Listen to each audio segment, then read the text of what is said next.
They used to hang men at 4 turnings in the old days. Not anymore, though. Those are the opening and closing lines of My Cousin Rachel by Daphne du Maurier. Welcome to Relish Books. Today I'm going to be talking about this book. So, I feel like on a scale of the 4 novels I've read by Daphne du Maurier, this is probably my second favorite, which I think it is the most famous after Rebecca, and I can definitely see why. It has a lot of the same kind of almost like psychological suspense / maybe even a little bit of horror, mild horror, because not what we think of when we think of horror, but definitely very suspenseful, very gripping, keeps you reading, and the writing is amazing. The last one I read was Jamaica Inn, and that was one of her earlier books, and the writing was more, well, I say one of her earlier books, I think it was only the one before Rebecca, but the writing just felt inferior, to be sure. Part of that, I think, is that the writing in Jamaica Inn is the only one that was in the third person. All the others have first-person narrators, and normally I prefer the third person, but I think first person works so well in Daphne du Maurier's books because they all have this air of suspense and mystery, and you don't quite know what's going on, and you have to take into consideration the perspective of the person who's telling you the story. And it was especially so in this one because the whole premise is this young man, Philip Ashley, and his cousin Ambrose was the man who raised him. He has no parents. He was raised by this man alone, so he's like his best friend, his older brother, his father figure. And this man went to foreign lands for his health and met and married this woman, Rachel, and then died. And before he died, the doctor said that he had, it was a brain tumor, and in his last days he wasn't himself and was out of his mind. But he wrote a few letters home to Philip implicating Rachel as the cause of his death. And so that's kind of the whole premise of the book. And then Rachel comes home and meets Philip. And so this is the setup and the whole premise of the book. That's not giving anything away to say that because that's right at the beginning of the book. So the whole time you're just wondering basically, is it true or is it not? Was Ambrose actually out of his mind with the brain tumor, as there's evidence to suggest, or was it really her, as there's also evidence to suggest? So you don't know, and it's frustrating because the narrator is not reliable for himself.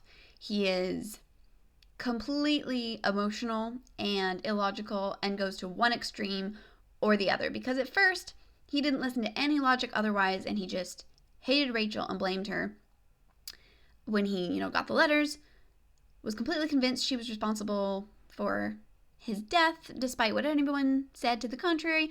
Then as soon as he meets her, he falls so completely and madly in love or infatuation that he won't hear anything on the other side, anything against her, any sort of caution, any sort of, that she might have some not perfect qualities, he won't listen to at all. And so it's frustrating because you know that the narrator is very biased either way. So you don't know what to trust, and you're trying to pick up all these clues, but the clues, if you can call them that, the implications one way or the other are sometimes they're so blunt and so obvious, and he so obviously doesn't pick up on them, and you as the reader are supposed to see these things and just be frustrated with him for being so stupid that then you're like, well, maybe that's not the way it is. Maybe he's right to trust her. Because what you have to remember, I was trying to tell myself this as I was reading it and being frustrated because the main character just seems so stupidly blind. And then I was like, well, you have to remember that characters in books don't know that they're in books. In a book, you're like, of course he's being blind. Of course there's a possibility that she is like a murderer and he needs to be careful. But in real life, you meet somebody who seems so good. Like, she seems like such a good person. She is not just charming and beautiful in every way, but she's also genuinely kind and caring to everyone. All these things, and you're like, because you're reading a book that's like a suspense novel, you don't trust her, right? Or not the whole time. There were definitely times when I did trust her. So, I mean, she did a good job. But you have to remember, if this were real life and you met someone like this that you had heard like these maybe rumors about, you wouldn't, I don't think it would be like blindness or foolishness to put those things aside because this person seems and proves to be so genuinely good and caring. So I think it's important to remember that. I feel like I often feel that in books where you feel like a character is just so blind to the evil in another person. It's like, well, in books, characters are very likely to be evil, like dramatically evil, where they might murder you. And in real life, which is what it is for them, in a sense, is not that way. And it makes sense for them to trust people and to have their trust be won. So I was trying to tell myself that it still just is the case that Philip Ashley is an incredibly stubborn and willful, passionate person who goes to one extreme or the other. So you still can't fully trust him, but I was trying to tell myself that like in real life, we don't just see people and be like, oh, they might be a murderer. That would feel ridiculous, like something from a book. So anyway, but yeah, I thought it was a very well executed book, like very well balanced, from the opening line being the same as the closing line. It gave it this perfect sort of same feeling from start to finish, very similar in how that she holds the tone at the beginning and then wraps it up the same way at the end, like in Rebecca. Definitely didn't like it as much as Rebecca, and part of that again is because I want it to be happy and I want it to be satisfying, which, like I said, books like this can't always be. That's not the kind of book this is, and I don't think Daphne du Maurier really wrote perfectly happy endings. Some are definitely a lot nicer than others. I'll just leave it at that.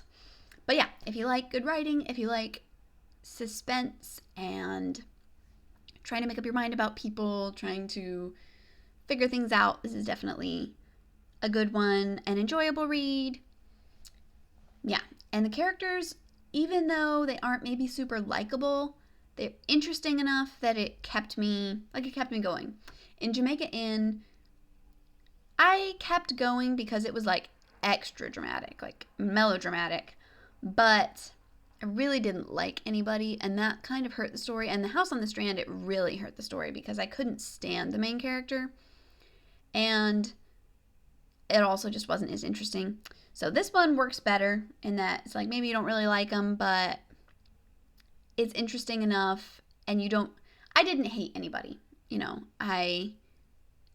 They were interesting to me enough to hold my attention, as well as the plot of the book, because sometimes the plot of the book, no matter how gripping it is, just isn't enough if you don't care about anybody.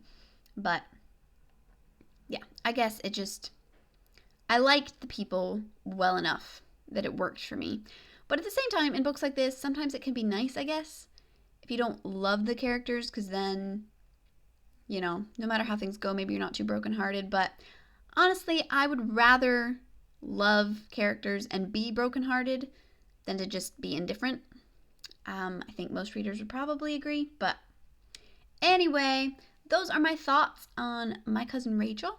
This book was published in 1951, I believe. So, not too long. Kind of the middle of her career. Not too long after Rebecca, but a good 20 years before the end of her career. So it's kind of the middle, but I feel like her writing is really golden. So the next Daphne du Maurier I'll be reading will probably be The Glassblowers, but I will probably take a little break to work on some of my other stuff before I get to that one. So thanks so much for watching. I will see you next time. Bye.